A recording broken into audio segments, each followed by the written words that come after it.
পূবেতে বন্দনা করি সূরজের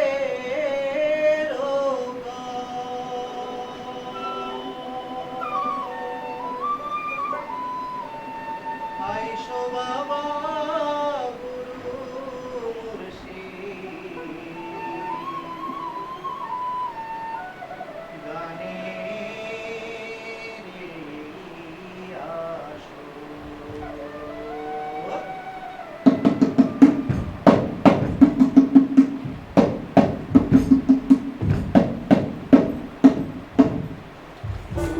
বন্দনা করি সূরজের নিকট আইসো বাবা গুরু মুর্শিদ গানের আসর উত্তরে বন্দনা করি পাহাড় পর্বত আইসো গো মা সরস্বতী কণ্ঠে করো ভর পশ্চিমে বন্দনা করি মক্কা বালুস্তান চারিদিকে সুরভি জলে জানাই সালাম দক্ষিণে বন্দনা করি সমুদ্রের খেলা সবে মিলে চলো গাই উত্তরার পালা সবে মিলে চলো গাই উত্তরার পালা সবে মিলে চলো গাই উত্তরার পালা সবে মিলে চলো গাই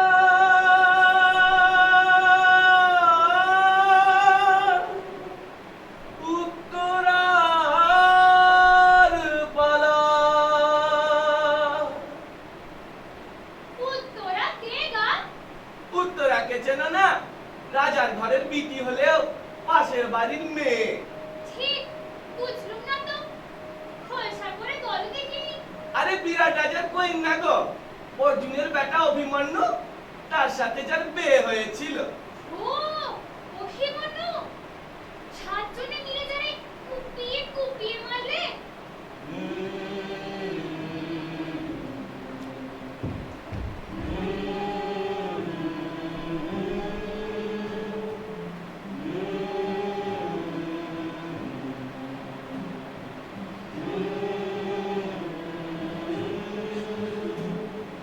দুদিকেই জয় পক্ষে ও প্রতিপক্ষে তবুও লড়াই বাজারের দুর্লক্ষে এসবের দেখে তুমি আছো বহু দূরে তবু রাখো চোখ রাখো হস্তিনাপুরে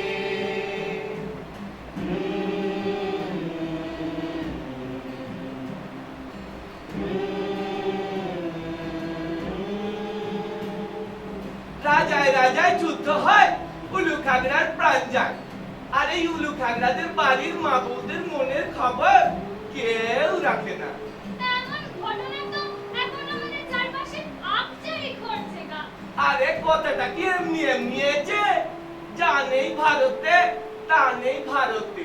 তাহলে উত্তরের গল্পখানা শুনি গোড়ার থেকে।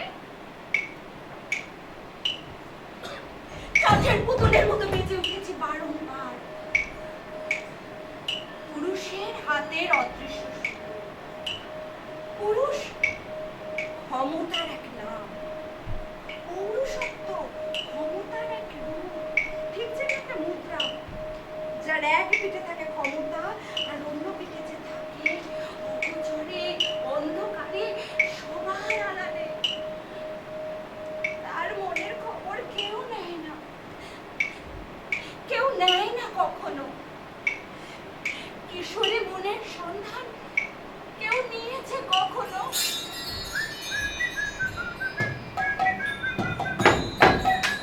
মনে আছে, মনে আছে তখন বালিকা বেলা, আমি আর আমার মাতা উত্তর।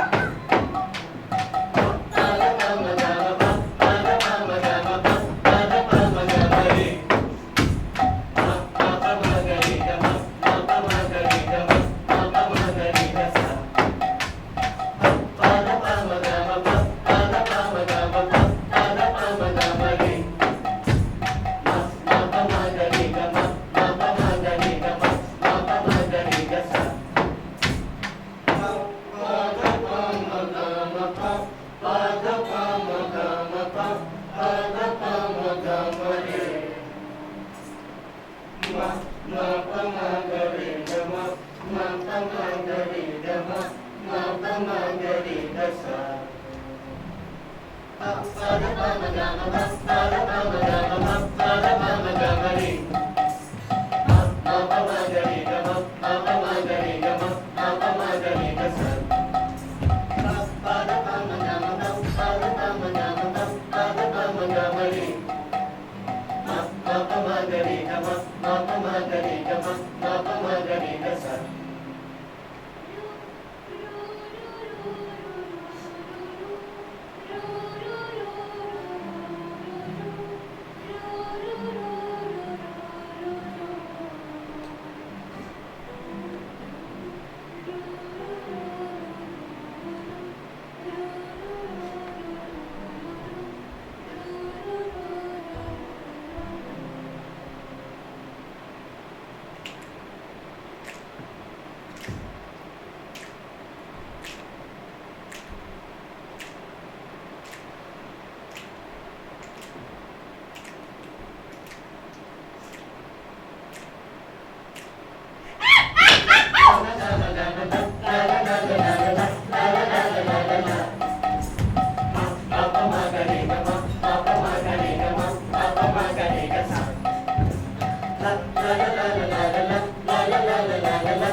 সেই দিন আমার পিতা এক অজ্ঞাত পরিচয় মানুষকে আমার সামনে এনে হাজির করলেন।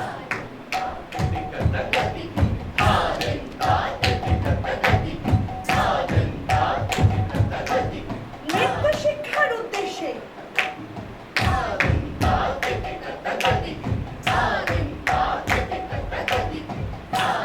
একটা দিব্যকান্তি মানুষ আমার শিক্ষা করল।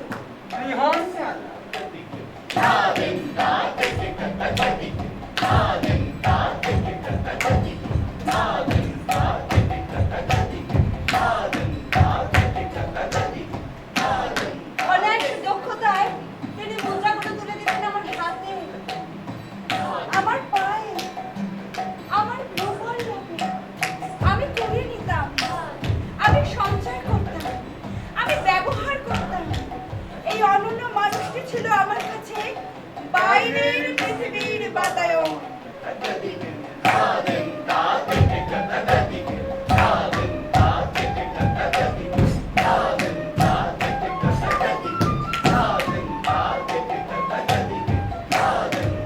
তিনি আমার পায়ে দিচ্ছেন ছন্দ, মনে জোগাচ্ছেন আনন্দ।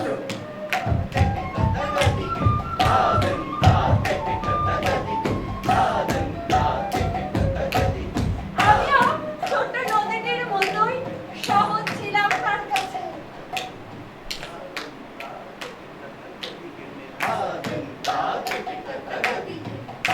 তিনি পুরুষ ছিলেন না, নারীও ছিলেন না। মানুষ বৃহন্নলাই বোধ করি আমার মুগ্ধ করেছিলেন।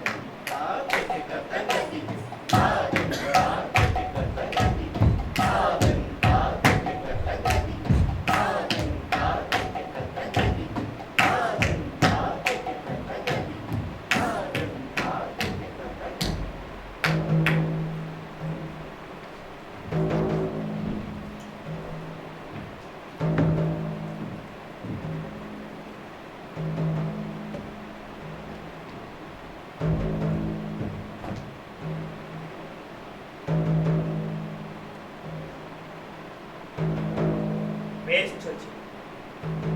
এরই মধ্যে আর একটা দিন এলো অন্য দিনের বেস্তরে। গৌরব যোদ্ধা আমাদের বিরাট রাজ্য আক্রমণ করেছে। বিরাট রাজা তখন রাজ্যের বাইরে।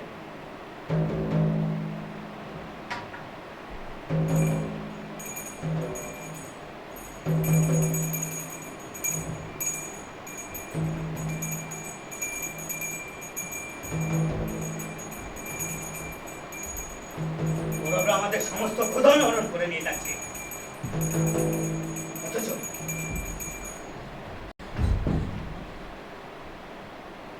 আমার ভ্রাতা যুদ্ধে যেতে চায়, কিন্তু একজন যোগ্য সারথীর অভাবে আমার ভ্রাতা উত্তর কিছু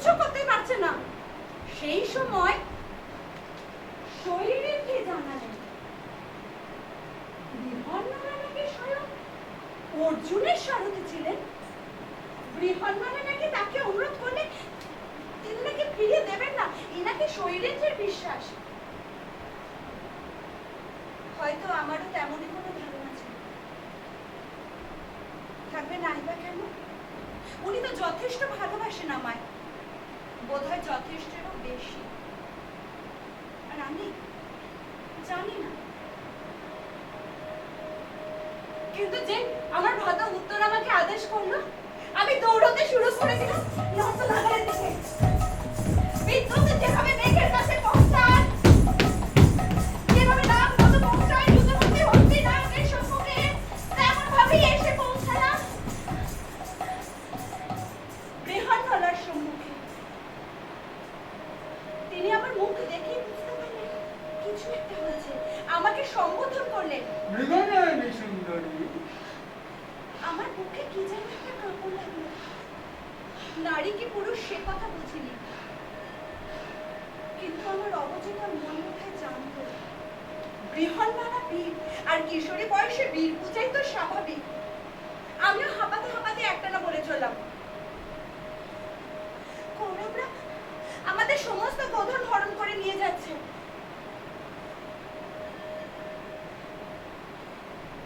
আমার ভ্রাতা উত্তর যুদ্ধে যেতে চায়, কিন্তু একজন যোগ্য সারথীর অভাবে আমার ভ্রাতা কিচ্ছু করতে পারছে না। আমি চাই তুমি আমার ভ্রাতার সারথীর কাজ করো। আর তুমি যদি আমার কথা না শোনো, কেনই মানে শুনবে তুমি?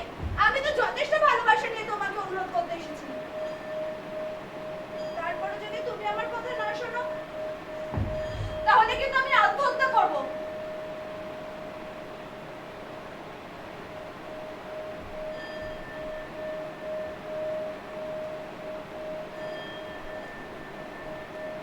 আত্মহত্যা করবো?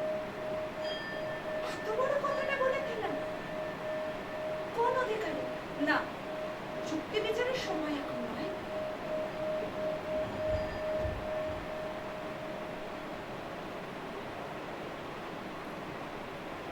বৃহন্নলা সম্মত হলেন।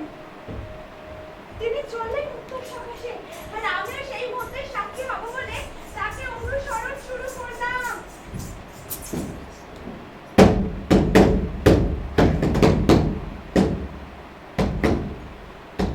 সময় ক্রমে কমে আসছে। গৌরবদের দল হয়তো আমাদের ঘরের বাইরে চলে যাবে। বৃহন্নলা দ্রুত প্রস্তুত হয়ে নিলেন। এবার তিনি সারথি ধরলেন রথের ঘোড়ার লাগাম। ঠিক সেই সময় আমার ভেতরে চপল কিশোরীটি বলে উঠল, এই যে শুনছ, যুদ্ধে আসা ভীষ্ম, দ্রোণ, কর্ণ, এই সমস্ত ভারত বিখ্যাত বীরদের উত্তরীয় বস্ত্রগুলো নিয়ে এসো। সেগুলো যেমন বিভিন্ন বর্ণের, তেমনই কোমল। সেগুলোই হবে আমার পুতুল খেলার উপকরণ।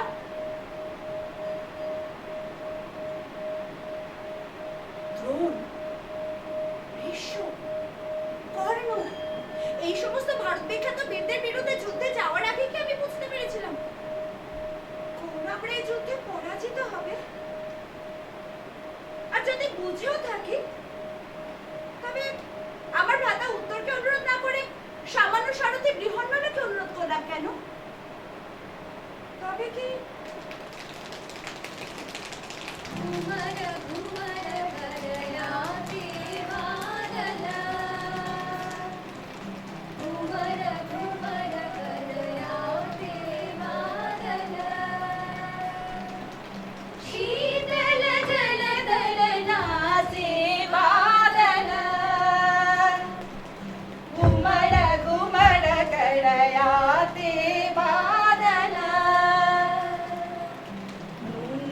পাখি তুই জানা উড়ে মেঘেদের কাছে, পক্ষী রাজা রাজার কুমা আছে কোনখানে?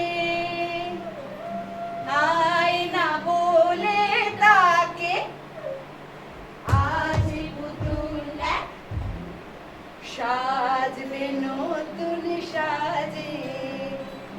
ঘুমর ঘুমর করয়াতে বাদলা, ঘুমর ঘুমর করয়াতে বাদলা, ঘুমর ঘুমর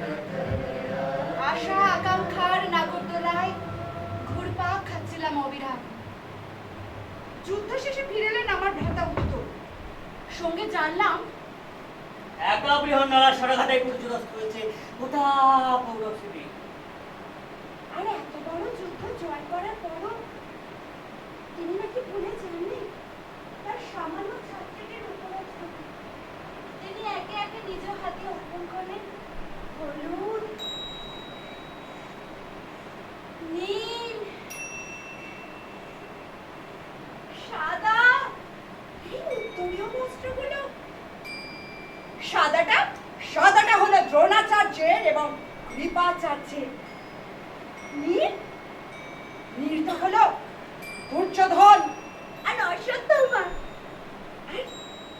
আর হলুদটা হলো কর্ণের। সেগুলো যেমন বিভিন্ন বর্ণে তেমনই কোমল। সেগুলোই হবে আমার পুতুলে খেলার উপকরণ।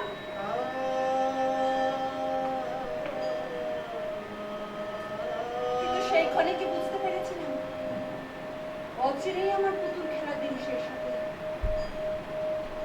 তারপরের দিনে পাণ্ডবরা সপরিচয় আত্মপ্রকাশ করল। আমার পিতা বিপদের দিনে তার পাশে দাঁড়িয়েছিলেন কৃষ্ণ সখা। তাই উপঢৌকন হিসেবে আমার পিতা তুলে দিতে চাইলেন আমাকে অর্জুনের পরপুত্র।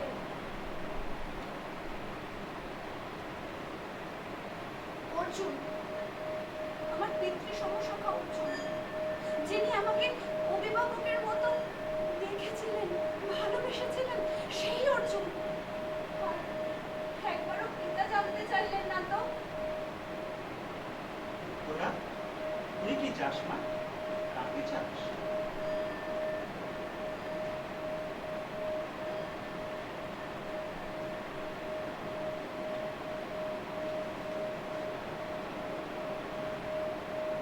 মহানুভব অর্জুন সম্ভবত একবার নারীর মন বোঝার চেষ্টা করেছিলেন। করবে নাই বা কেন? তিনি অনুক্ষণ অন্তঃপুরে দেখেছেন আমার প্রতিটি ওঠা বসা, প্রতিটি অঙ্গ বিক্ষেপ। আমি তো তার উপর রেখেছিলাম পিতার মতোই বিশ্বাস।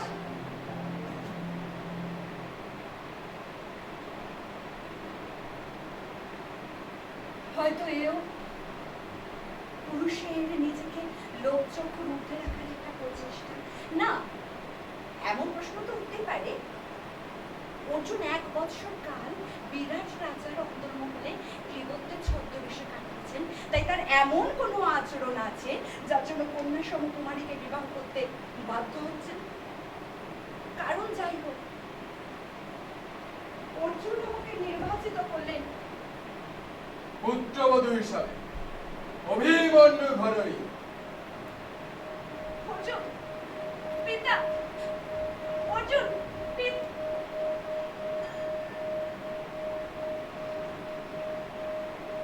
আমার মন জানতে চাইলেন না। সে অভ্যাস পুরুষের কোনো কালেই ছিল না। তবুও হয়তো অদৃশ্য কোনো বিধাতা পুরুষের ইচ্ছায় তার চাওয়া আর আমার পাওয়া মিলে গেছে।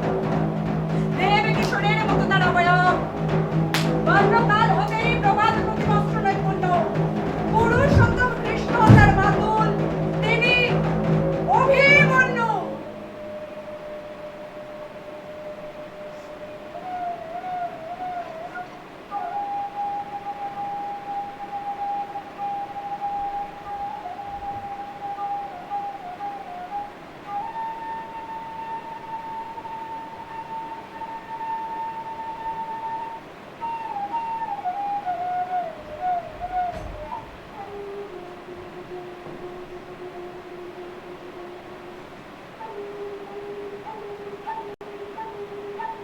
বিধাতা পুরুষের ইচ্ছায়।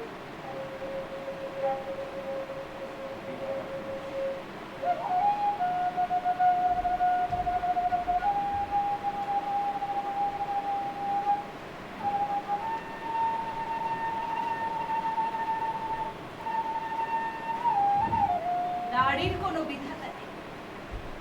থাকলে হয়তো আমার জীবনে অন্য কোনো কিছু লেখা থাকতো। মানব সভ্যতার ইতিহাসে সম্ভবত আমি একমাত্র নারী যার বিবাহ উৎসবের আয়োজনের সঙ্গে সঙ্গে চলছিল এক মহাযুদ্ধের প্রস্তুতি। উৎসব করিল তবে বিবাহ কারণ নটনটি নৃত্য করে বিবিধ ভজন নানা বিকল্পে আর নানা পুষ্পমালা প্রতিবারে হেমকুম্ভ প্রতিবারে কলা নানা বস্ত্র বিভূষণে কন্যাকে পরালো রোহিণী চন্দ্রমা যেন একত্রে মিলিল উৎসব করিল তবে বিবাহ কারণ বিবাহের কোমল রাগিনীর সঙ্গে সঙ্গে চলছিল এক রণযুদ্ধের প্রস্তুতি। সবাই বলেছিল আমাকে নাকি বিবাহ সজ্জায় সাক্ষাৎ অমর্ত্য লোকের বাসিন্দা বলে ভ্রম হচ্ছিল। সর্বগুণে সুলক্ষণা উত্তরা যে নাম,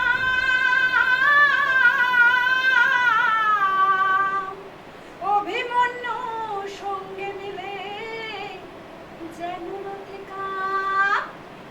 অর্জুন তনয় অভিমন্যু মহামতি কৃষ্ণ ভাগিনে ও বসুদেবের যে নাতি ভক্তিভাবে মৎস্যরাজ করে কন্যাদান রক্তরাজ অসুর প্রধান প্রধান এক লোক দিল রাজের অন্নসিংহাসন প্রস্তাব মুক্তারত দিল নানা ধন উৎসব করিল তবে বিবাহ কারণ নটনটি নৃত্য করে বিবিধ গাজন নানা বিকল্পে আর নানা পুষ্পমালা প্রতিবারে হেমকুম্ভ প্রতিবারে কলা নানা বস্ত্র বিভূষণে কন্যাকে পরালো রোহিণী চন্দ্রমা যেন একত্রে মিলিল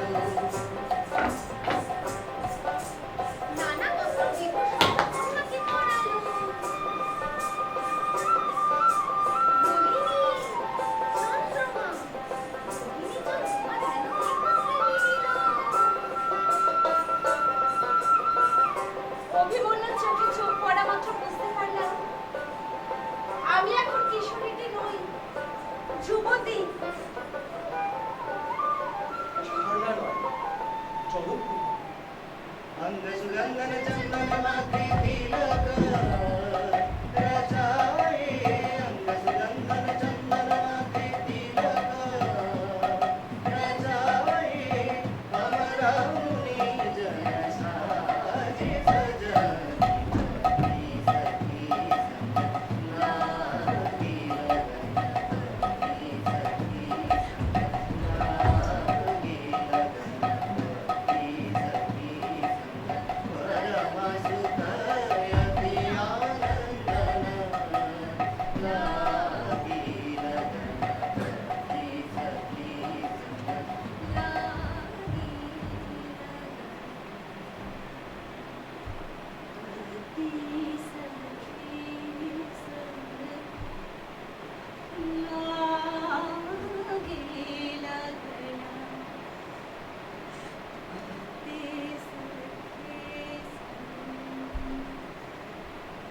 পাপড়িগুলো ছড়িয়ে নিজেকে বেড়ে ধরা রাস্তা খুব তাড়াতাড়ি পুড়িয়ে গেল। সকাল হলো পৃথিবীতে, আর আমার জীবনে রাত্রি অবসানের সঙ্গে সঙ্গেই কুমার অভিমন্যু পৌঁছলেন বিরাট রাজসভায় যুদ্ধের অভিসন্ধিতে। তবে আমি মনোনন্দিনী, উষার বালুকারাজের মাঝে বেড়ে ওঠা আজ অন্নক্ষত্রের মূল্যবোধ আমার শোণিত ধর্মনীতে সঞ্চার হলো। মূল্যবোধ যে মানবিক বোধগুলিকে বিভিন্ন জাগতিক নীতির মূলে কিনে নেওয়া হয়।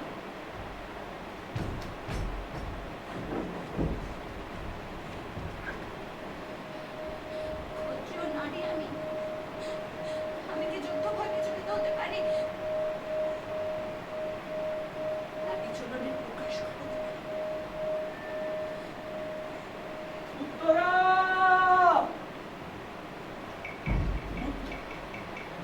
উত্তরা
সুভদ্রাপুত্র অভিমন্যু একেবারে মাতল কৃষ্ণের মুক্ত উত্তরাধিকার, অনবদ্য তার প্রেম।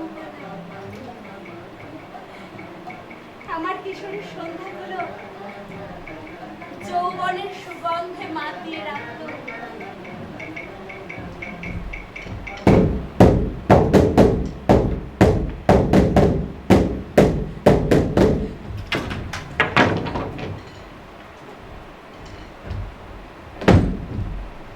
তারপর ভারতবর্ষ জুড়ে বেজে উঠল ধর্মযুদ্ধের রণশঙ্খ।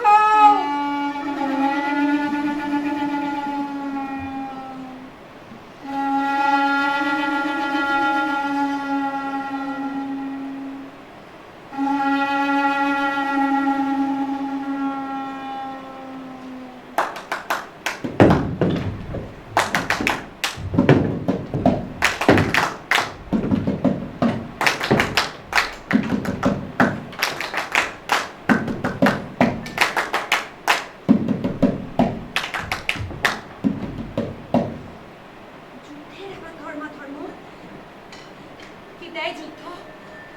নারীকে দেয় অকাল বৈধব্য, পুত্র শোক, আর পুরুষকে শোনিত মেদ মজ্জায় মাখামাখি ক্ষণস্থায়ী জয়ের মিথ্যে গৌরব। এই যুদ্ধ ধর্মের যুদ্ধ। তোমার স্বামী ধর্মযুদ্ধে যাচ্ছে,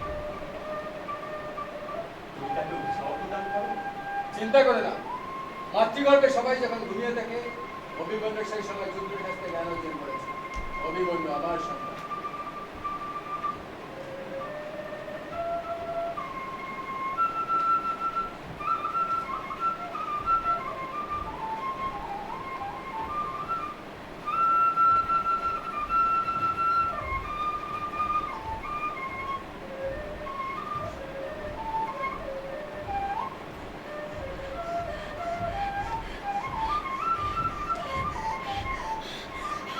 মাতৃগর্ভে যুদ্ধ শাস্ত্রে জ্ঞানার্জন সম্ভব।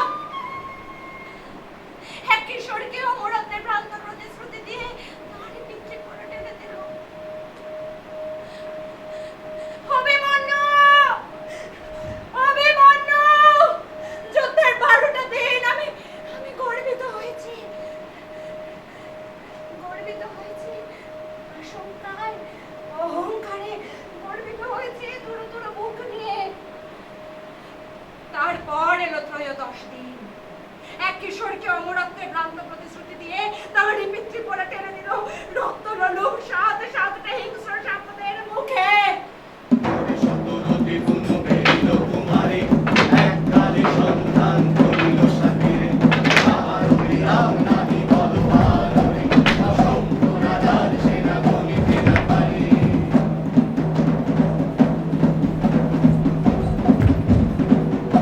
চক্রপুহ,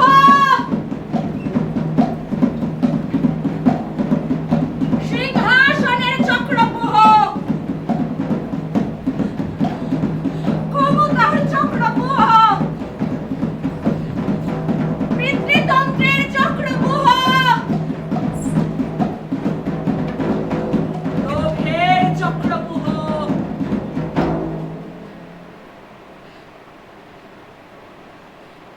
ধর্মপুত্র যুধিষ্ঠির, নরশ্রেষ্ঠ কৃষ্ণ, কেউ একবারও ভেবেছিলেন এই কিশোরীর কথা, এই মানুষ মনের আয়নায় কি একবারের জন্য ভেসে ওঠেনি? একজোড়া কিশোরী রাখি।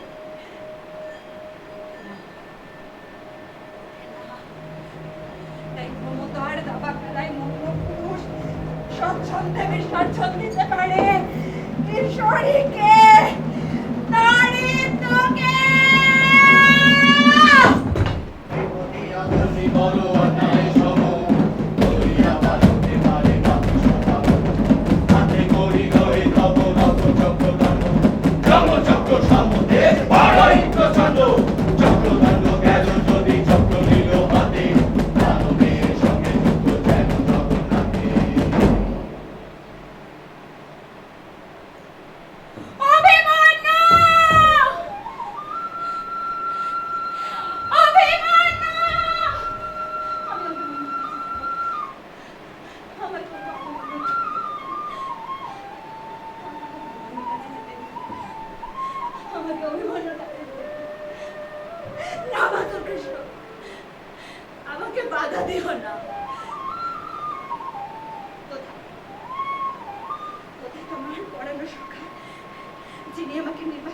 চেয়েছিলেন পুত্রবধূ হিসেবে এত বড় বীর যোদ্ধা অন্তঃপুরে বাসিনীদের সম্মুখীন হওয়ার সাহস হয়েছিল। তাই মাতা সুভদ্রাকে, মাতা দ্রৌপদীকে আর আমাকে শান্ত করতে পাঠিয়েছেন তোমাকে। তুমি কি বলবে আমি জানি না। আমি শৈশব থেকে জেনে আসছি, দেখে আসছি ক্ষত্রিয় যোদ্ধাদের জীবন অনিশ্চিত। তার জন্য শোক তিনি অমৃত লোকের বাসিন্দা হচ্ছেন। আমিও তো তাই চাই। তবে আমাকে বাধা দিচ্ছ কেন?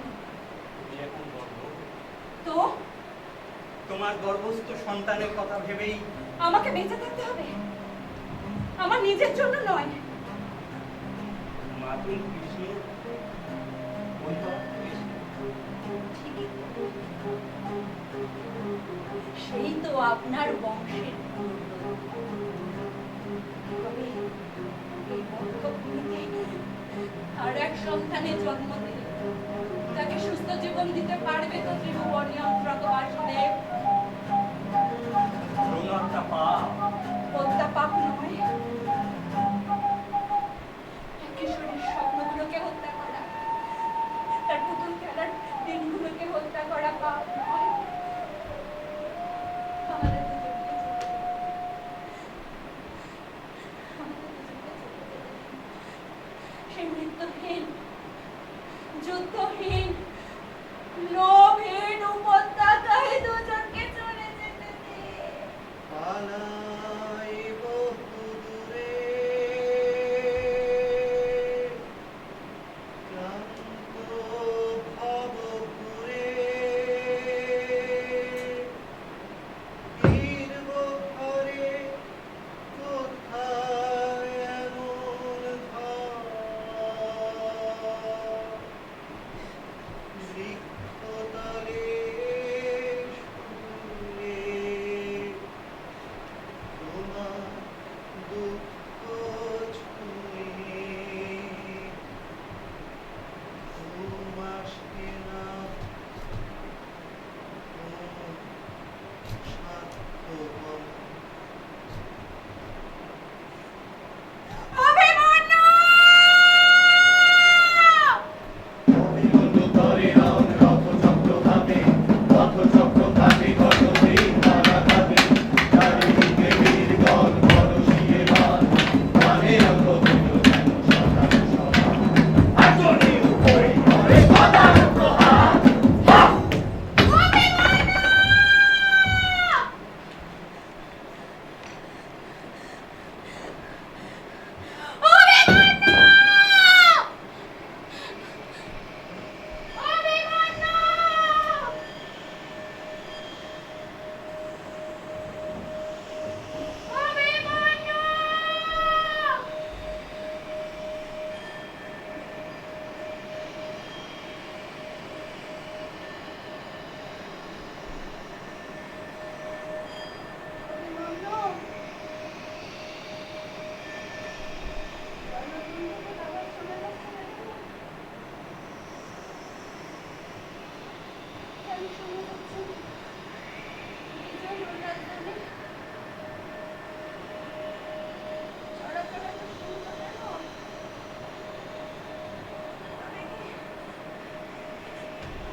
আমার শরীরের উপর কিসে চেয়ে এসে পড়েছে?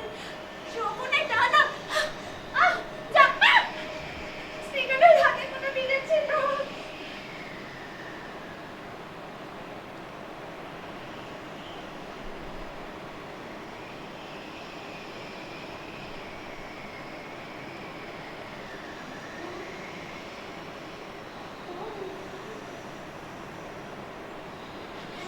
মৃত্যু শুধু দুটো মানুষের রাজ্য লোভের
বলছি অভিমন্যু বেঁচে আছে, তুমি ওকে ডাকো, ও তোমার কথা শোনে, ও সব কথা তোমার শোনে, তুমি ওকে বলো না।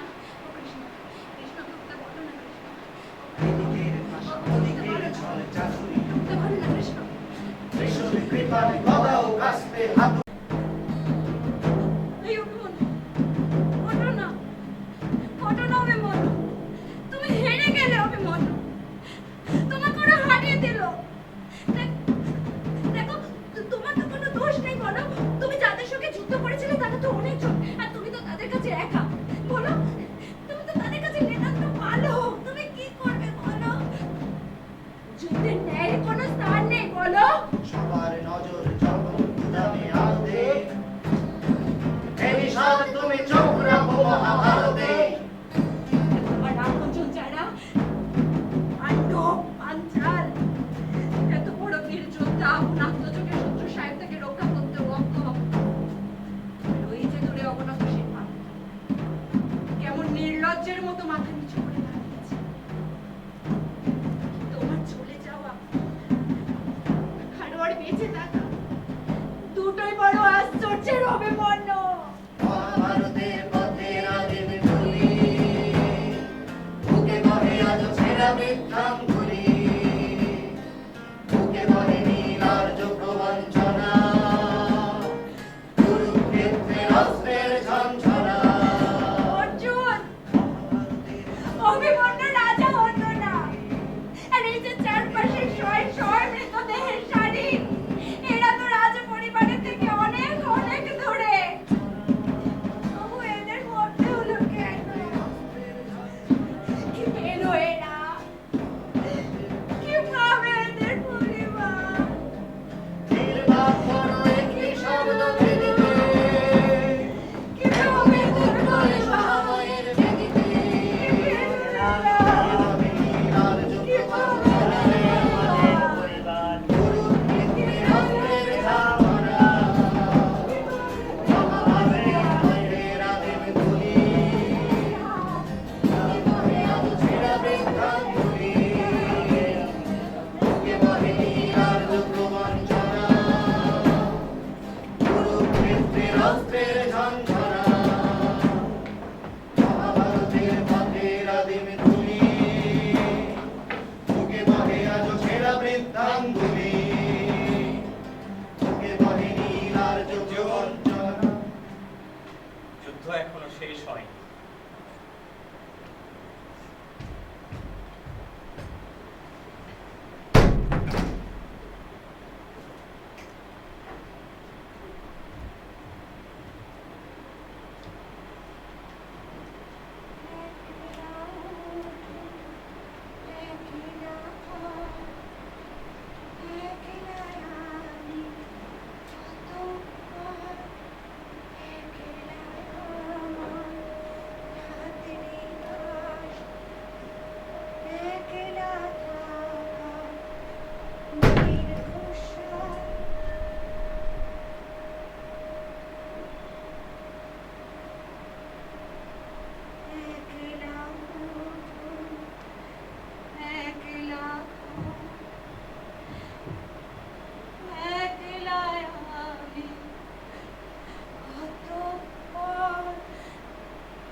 তার অস্ত্রধারী সংবরণ করতে না পেরে তার লক্ষ্য স্থির করেছিল উত্তরে তোমার ঘরে।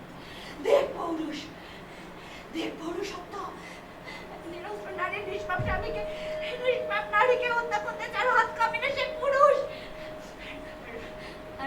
আমাকে ব্যাস দেন? বৃহত্তর স্বার্থে, বৃহত্তর স্বার্থের কথা ভেবেই অশ্বত্থামা। তাই তো শত সহস্র চরিত্র নিয়ে তার ভাবনা চলে। সামান্য নারীর উৎকর্ষটি ক্ষমতা বহন করে। কিন্তু বিবাহকালে আপনি কি বলে আশীর্বাদ দিচ্ছিলেন মনে আছে? আমার সন্তান যেন দীর্ঘজীবী হয়। এখন তো বুঝতে পারিনি ভবিষ্যতে কোন জীবন হচ্ছে, শুধু বংশের কিছু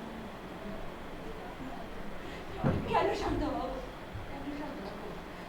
আমার সন্তান আমার আমার স্বামী এমনি রক্ষা করতে পারেনি। আমি তো ওর জন্য বেঁচে আছি। আমার সন্তানকে বাঁচিয়ে না হলে হেরে যাবে তুমি।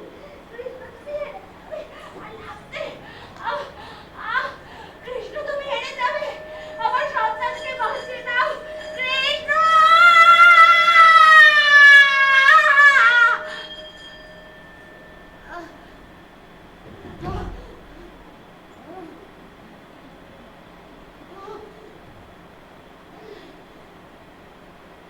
কথা বলছে না কেন? কথা বলছে না কেন? কোনো শব্দ নেই কেন? কৃষ্ণ, তুমি হেরে গেলে। পাণ্ডব বংশের শেষ কুলপ্রদীপ নিভে গেল। কৃষ্ণ, তাহলে কি আমাদের অবর্তমানে এই রাজ্যপাট পুনরায় অন্যের হাতে চলে যাবে? উত্তরা পুনরায় সন্তান লাভ করুন। মাধব,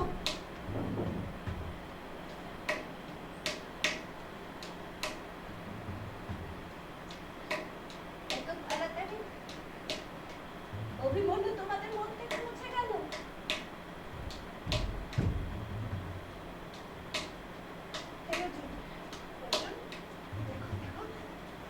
দেখো আমার মধ্যে তোমার সন্তান এখনো বেঁচে আছে। দেখো তোমরা তোমাদের সন্তানকে এত তাড়াতাড়ি ভুলে গেলে। আমার শরীর অন্য কেউ স্পর্শ করলে তোমার অভিমন্যু চিরকালে মুছে যাবে।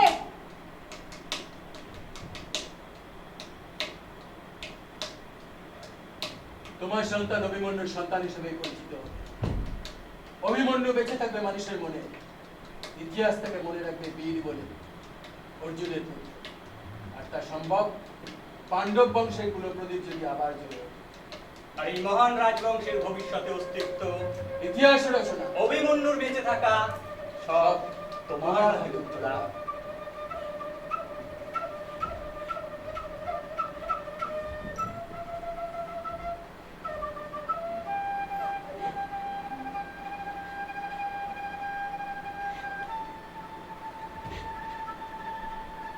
সব তোমার হাতে উত্তরা। নিজেকে প্রস্তুত করো।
দিনের মাথায় পাণ্ডবরা যুদ্ধে জিতে গেল। আর উত্তরা উত্তরা যথা সময়ে একখান বেটার জন্ম দিল, নাম হলো পরীক্ষিত। আর উত্তরা উত্তরা সে ভালোই রইল। আদতে ভালো রইল। এই ধর্মযুদ্ধ রাজনীতি আমরা বুঝি না, শুধু এইটুকু বুঝি, তুমি, আমি, উত্তরা, আমরা সবাই কেবলমাত্র হাতেরই পুতুল গা। কানাই বহুদূরে, ক্লান্ত ভব ঘুরে, ফিরব ঘরে কোথায় এমন ঘর, বৃক্ষতলে শুয়ে তোমার দুঃখ ছুঁয়ে ঘুম আসে না, ঘুমো স্বার্থপর। অভিমন্যু বড় সাধ ছিল, তার সন্তান বড় হবে কৃষ্ণের বংশে, কৃষ্ণের বন্ধকদের কাছে শিখে নেবে রাজনীতির গুণপাঠ।